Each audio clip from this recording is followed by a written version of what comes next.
If you're thinking about getting quail, they're honestly one of the easiest birds you can start with. But there are definitely a few things you need to know before you buy them. Because from the outside they look simple, they're small, they don't take up much space, and they grow very fast. But if you don't have the basics right, you can run into problems pretty quickly. So in this video, I'm going to go over the main stuff beginners actually need to know before getting quail. So the reason a lot of people get into quail is because they're efficient. They don't need nearly as much space as chickens, they mature way faster, and they start producing eggs really early. That's probably one of the biggest selling points. With chickens, you're usually waiting a while before you can get anything back. With quail, if you raise them right, they can start laying at around 6 to 8 weeks old, which is really fast for a bird. So if your goal is eggs, meat, or even breeding, quail are one of the quickest birds to get started with. One of the first things people always ask is how much space quail need. And honestly, this is one of the places where a lot of beginners mess up, because people hear that quail are small and they assume they can just pack a bunch of them into a cage. Technically, you can fit a lot of quail in a small area, but that doesn't mean you should. A good rule to follow is half a square foot per bird. That'll give them enough space to move around and not keep them overcrowded. You're way more likely to deal with stress, fighting feather loss, and just birds not doing as well overall if you overcrowd a cage. So yes, quail can live in a smaller setup than chickens, but they still need enough room to move around, eat comfortably, and not constantly bother each other. That's one of the easiest ways to avoid problems before they even start. As far as the setup itself, it really doesn't need to be anything fancy. You just need something that's secure, easy to clean, easy to feed and water, and gives them enough airflow. And that's really it. A lot of people overcomplicate quail setups when they're starting out. The biggest thing I'd focus on is making it practical, because one thing nobody really tells you before you get quail is how messy they are. They waste a lot of feed, they kick stuff around, and if your water setup isn't good, they can make a mess of that too. So I'd honestly build your setup around easy cleaning more than anything else, because if it's annoying to clean, you're gonna hate dealing with it after a while. Feeding is one of the most important things to get right with quail. Quail need more protein than a lot of people expect, especially when they're young.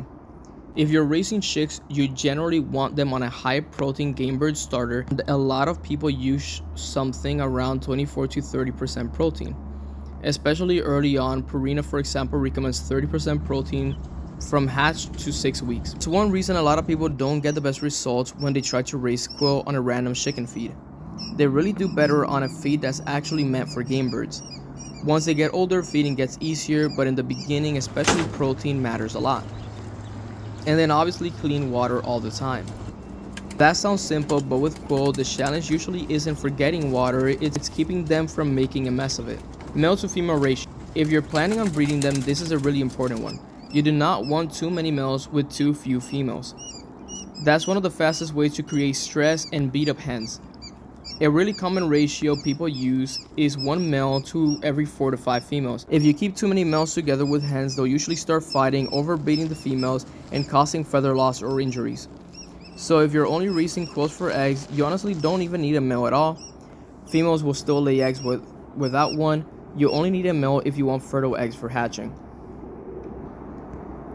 If you're buying chicks instead of adults, just know they do take a little more work in the beginning. The main thing is heat.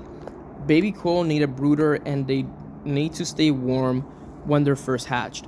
A common starting point is around 95 degrees the first week, and then dropping the temperature by about 5 degrees each week as they feather out.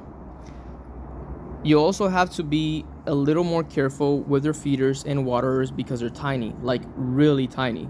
So chicks are definitely more work in the beginning, but nice thing is they grow insanely fast. That's honestly one of the coolest things about quail. They go from these tiny little chicks to almost fully grown birds in what feels like no time. When they start laying fast, a lot of Coturnix quail will begin laying in around 6 to 8 weeks old, sometimes a little sooner, sometimes a little later, depending on things like feed, lighting, stress, and just the individual birds. Once they start, they can lay really consistently. So if your goal is egg production, quail are honestly hard to beat when it comes to how quickly they can start producing. If you're thinking about getting quail, those are the basics I'd focus on first. You don't need some crazy expensive setup, and you don't need to overcomplicate it. You just need enough space, the right feed, clean water, and a setup that's actually practical. Once you get those basics right, quail are honestly a really fun and productive bird to keep. If you want more quail videos or beginner tips, make sure to subscribe.